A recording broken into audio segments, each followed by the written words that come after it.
A Groenlândia vai se tornando cada vez mais importante no contexto geopolítico.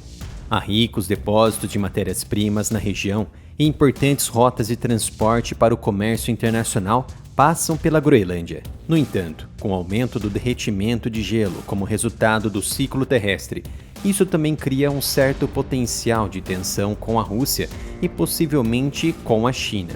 No geral, a Groenlândia se comporta ao lado do Alasca como um território em forma de chifre que poderia assegurar qualquer investida chinesa e russa contra a Europa e Estados Unidos.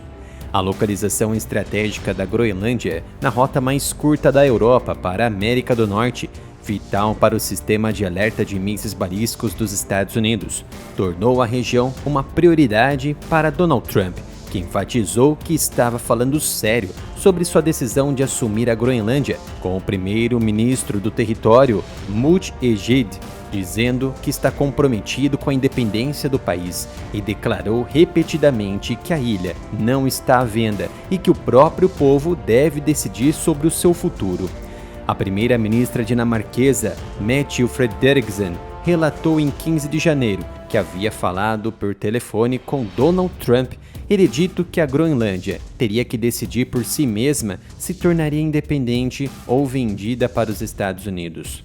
A ideia de compra de Donald Trump começou a ser aceita, não tão somente pelos civis na Groenlândia, mas pelas autoridades dinamarquesas naturalmente com resistência. O mundo passou a criticar a narrativa de Trump, mas agora os europeus estão avaliando que a ideia não é ruim e poderia favorecer os dois lados. O principal oficial militar da União Europeia e atual presidente do Comitê Militar Europeu, o general Robert Bridger, disse que faria sentido estacionar tropas e países da União Europeia na Groenlândia, já que o presidente dos Estados Unidos, Donald Trump, expressou interesse em adquirir o território. Segundo o general, na minha opinião, faria todo sentido não apenas estacionar forças americanas, como tem sido o caso até o momento, mas também considerar estacionar soldados da União Europeia no futuro. Em última análise, tal passo exigiria uma decisão política. Foi o que disse o general, nascido na Áustria. O Comitê Militar é o mais alto cargo militar do Conselho Europeu, mas serve como corpo consultivo, já que o bloco não tem um exército dedicado. A OTAN, liderada pelos Estados Unidos, é a principal aliança militar da União Europeia. Embora a Groenlândia não faça parte da União Europeia como território ultramarino da Dinamarca, os europeus, assim como os Estados Unidos, têm interesses na Groenlândia, e isso foi destacado pelo general, citando suas matérias-primas e localização estratégica. Donald Trump expressou interesse em tornar a Groenlândia um território autônomo da Dinamarca, parte dos Estados Unidos. E ele não descartou o uso do poder militar ou econômico com sanções para persuadir a Dinamarca a entregá-lo.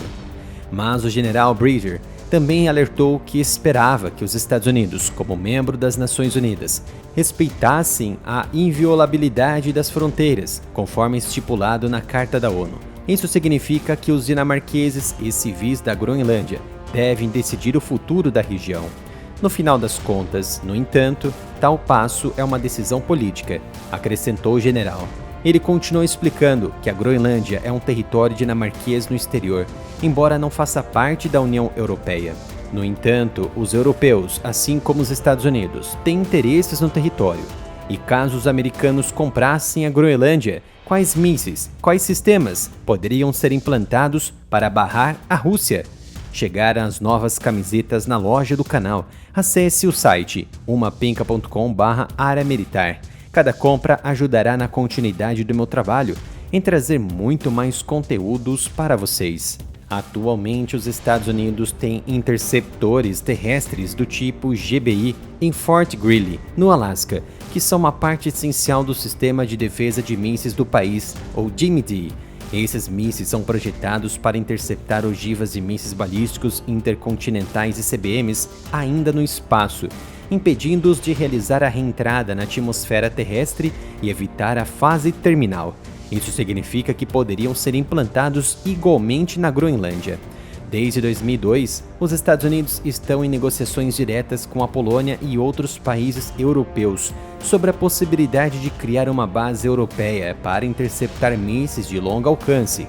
Um local semelhante à base dos Estados Unidos no Alasca, ajudaria a proteger os Estados Unidos e a Europa de mísseis disparados do Oriente Médio ou do norte da África, por exemplo. Caso a Groenlândia fosse fortificada pelos Estados Unidos, certamente haveria menos gastos defensivos e ofensivos dentro da Europa por parte dos Estados Unidos. E no final das contas, a própria Europa arcaria com custos próprios ou adquiridos, reduzindo os gastos americanos. Para se ter uma ideia, os Estados Unidos poderiam também implantar sistemas terrestres do tipo SM-3 e Tomahawk na Groenlândia, elementos que serão implantados até 2027 na Alemanha, contra a possível agressão russa no futuro. Este é o canal Analytics, dedicado a assuntos de geopolítica e defesa, um canal reserva do Área Militar que teve a monetização e o engajamento do público restringidos pelo YouTube. Visite o canal, se inscreva e ative as notificações.